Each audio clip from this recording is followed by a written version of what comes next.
Good day, beloved. This is Pastor F. Kennard, Senior Pastor of the Ebenezer Missionary Baptist Church, and I greet you in the name of our precious Lord and Savior, Jesus Christ. Well, it's another day, another beautiful day that the Lord has made, and yes, we are rejoice and be glad in it. I pray that each of you and your families are doing well on today. Well, it is Wednesday, and it's time for another Wednesday's Wisdom moment. Wednesday's Wisdom, which comes from our daily devotions that we have Tuesday through Friday. We have Tuesday's Thought, Wednesday's Wisdom, Thursday's Task, and of course, Friday's Fact. Well, for Wednesday's Wisdom, I simply want to remind everyone out there, each one of us has a gift. Each one of us has been blessed with a gift. For it was in the book of 1 Peter chapter 4, verse 10, I believe, where it says, God has given us each a gift according to the variety of spiritual gifts that he has to give out for us to use to serve one another or to serve others. It says God has given each one of us a gift for us to serve one another. I have two questions. The first question is, do you know what gift it is that you've been blessed with? Do you recognize the gift that God has blessed you with in your life? And question number two is, if you do recognize that gift, are you using that gift to serve others? Are you using that gift to serve others, or are you using that gift to serve you and benefit you only when it's necessary for you to get what it is that you would like to get out of your life?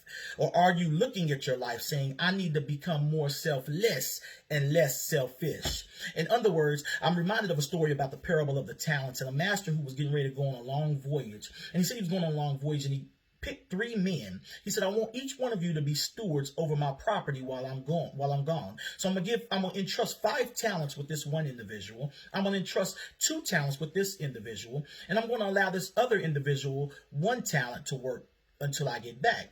Well, it says he goes on this journey, and while he was gone on the journey, the one that had 5 talents flipped it and turned it into 10. The one who had 2 talents flipped it and turned it into 4. The one who had 1 talent took it and hid it in the ground. But when the master showed back up, he went to the gentleman who had the 5 talents and found out he flipped it and turned it into 10. And he said, well done, good and faithful servant. You've been faithful over a few things. Now I'm going to make you ruler over many. Come on in. The one who had 2 talents and flipped it into 4, he said, well done, good and faithful servant. You've been faithful over a few things. Now I'm going to make you ruler over plenty. Come on in. But the one who had 1 talent took the 1 talent and buried it. The master said, what did you do with the 1 talent? He said, I buried it because I knew you were a hard man to deal with. And instead of me going out attempting to try to use what it is that you blessed me with, I took it and hid it in the ground because I was afraid that I would not be able to create the opportunity that needed to be created that would please you. So he takes the 1 talent from the man and he gives it to the man who had 5 talents. In other words, God is saying, I've given each one of you a gift,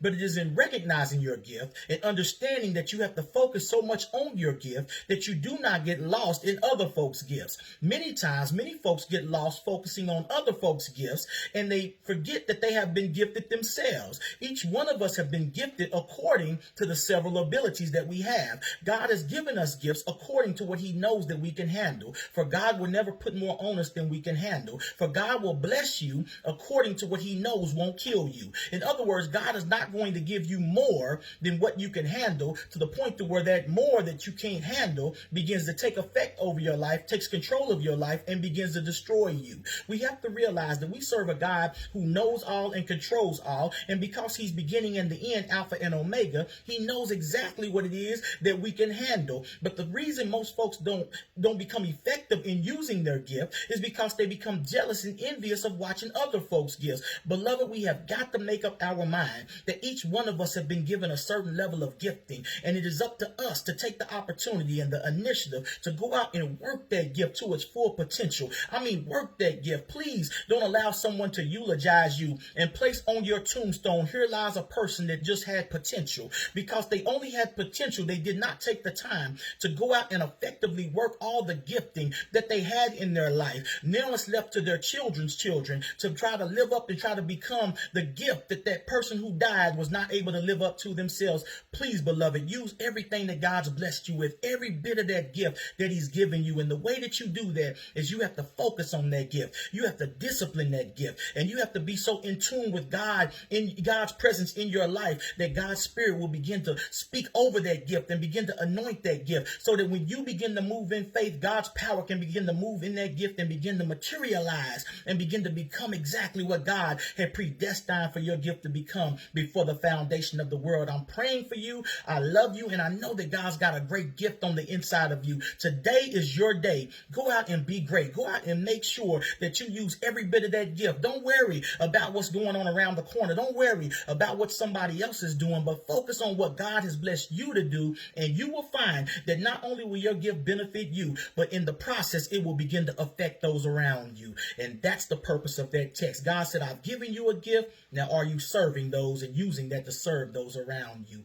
Be a good steward. You have been entrusted. You have been blessed to be a steward, and God has given you all that you need to be successful in this world. May God bless you. May God keep you. Until Thursday's task, I will talk to you soon. Have a blessed rest of the day. Bye-bye.